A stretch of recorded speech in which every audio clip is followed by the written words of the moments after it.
Today, I want to go back to a movement experience for you.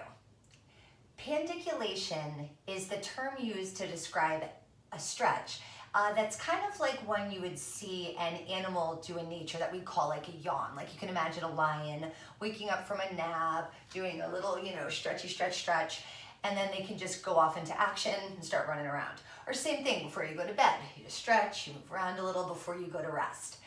So that, for an animal, is our body's way of resetting our nervous system to transition from rest to activity.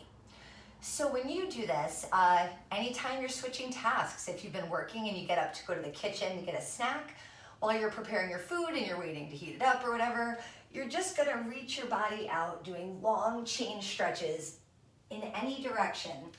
And your goal here is to experience two different things: variety. Okay, so rather than doing a repetitive stretch like we would target just one muscle at a time, you're going to explore all different variations of pushing and pulling and shifting your weight around, just kind of lingering in the motions and the moments of the stretch that feel good. Okay, and generally I'm trying to create a sense of big traction, like pushing in a direction that lets me feel my body from my feet all the way to my fingertips. Okay, so that's one position you can do it in, but really this idea could be applied to any position. You could do it laying on your back or kneeling on your hands and knees.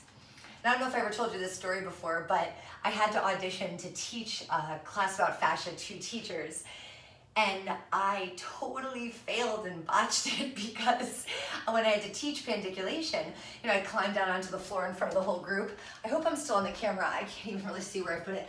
But so I'm in this position, and I go to set up to start doing it, and then I look into the audience, there's someone like with a video camera taping it, and I'm about to have to go like this and kind of shake my body all around in front of a bunch of strangers, and I got total stage fright, fell apart, and that whole piece of it, I'm just like, stretching is good for you. So needless to say, I didn't get approved that time around with the job. But despite that, pandiculation stays one of my favorite ways to stretch. So I hope you work that into your day many times today. It feels delicious.